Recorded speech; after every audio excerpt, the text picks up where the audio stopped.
We hope that there is change and justice. Grenfell Green in New York. Under Brooklyn Bridge, the final scene of a play based on the tragedy. We just want to say a big thank you for joining our community this evening. The audience and actors move out of the theatre and onto the street.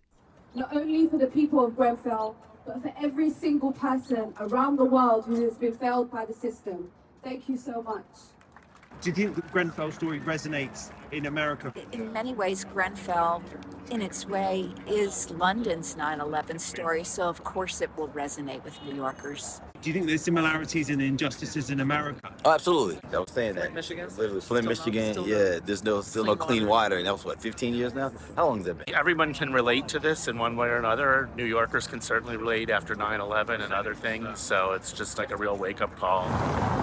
The documentary play about Grenfell is opening at New York St. Anne's Warehouse Theatre.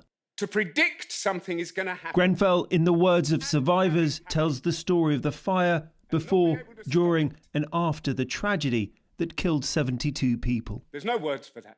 It first opened last year at the National Theatre, and its transfer to Brooklyn exposes the same safety failures and absence of any criminal convictions 7 years on. But behind the curtain in Grenfell's tragedy is an American company. Arconic are the makers of the deadly cladding that covered the tower and helped spread the fire.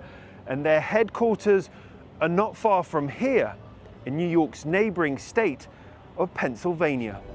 My name is Jumaane Williams, and I'm running for governor of the state of New York. Jumaane Williams is a New York politician invited to watch the Grenfell play and talk about the tragedy. He believes more Americans should know about Arconic and the dangerous cladding they sold. I mean, it's disgusting. It very clearly decided to sell it in markets that they knew they could, even though they knew that it was dangerous. There should be penalties for that, and I think if the U.S. is really an ally, they would do something about it. There has to be pressure put on companies who've killed folks. Chris Ivey is an activist filmmaker who lives in Pittsburgh, home to Arconic's headquarters. It was frustrating for me knowing that they felt safe being in Pittsburgh while doing all this harm in the UK. You know, I think it's horrible, and they always talk about it's always about profit over people.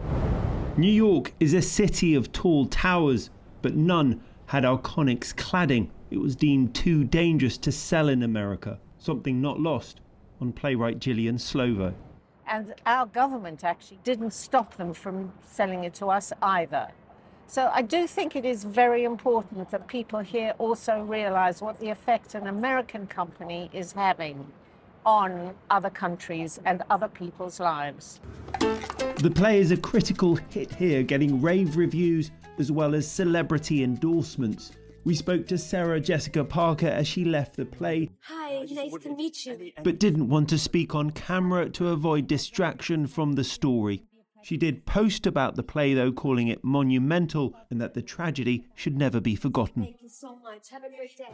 Also in New York, one of the real players in this tragedy, Edward Daffan, escaped from the 16th floor of the tower. He's happy more Americans now know of Grenfell's cladding maker, Arconic. My main hope from this visit with the play is that we will have reached an American audience who now understands that although Grenfell happened a long way away, it started, and some of the causes of Grenfell started right here in their own backyard. Sound okay? In the Grenfell stage version, he's played by the actor Michael Schaefer. What's the hope of the run here in New York?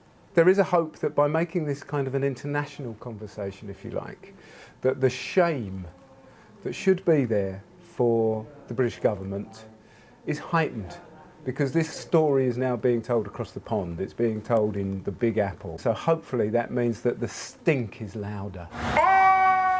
The production is making the right noises stateside. But almost 7 years have passed since the fire. And like the play, the Grenfell story is one that's still waiting for its justice. Rags, you're back from New York and with us in the studio. But what has Arconic had to say about all of this? Well, unusually, in 7 years since we've been covering the Grenfell fire, they've given us a direct quote for the very first time. They said, "Since the tragedy occurred, our thoughts have been and remain with those who lost their lives, the survivors and their families. We await the publication of the report following the latest phase of the inquiry. It would not be appropriate to add further comment." Now, for background, at the inquiry, their line was always, if installed correctly, it's safe to use. But Grenfell's cladding has been likened to petrol. It was so flammable and was found to be the main cause of spreading the fire at Grenfell. And in the final inquiry report expected later this year, hopefully, expect Arconic to be, again, the main cause of criticism. So what's the government done about cladding since the fire? They've set up something called the Building Safety Programme, which reviews building regs and fire safety. But this is a long-term issue going back successive governments, including Labour and Conservative, way back before the 2000s, where they watered down regulations. But there are many other potential Grenfells out there. At the last count, the London Fire Brigade estimated there were more than 1,200 unsafe buildings in London alone. So there are other potential Grenfells out there, and we still have what we call the cladding safety scandal in this country, which they don't have in the USA. OK, thanks very much, Rags. Well, Rags will have more on this tomorrow. He'll be reporting from New York on how best to honour the lives of those lost at Grenfell. People were wondering, why did it take so long? And when they see the outcome, they realize, well, we did it right. From the 9/11 memorial, we hear from those who lost loved ones that day on how they feel the lives of the 72 people who died at Grenfell should be permanently remembered.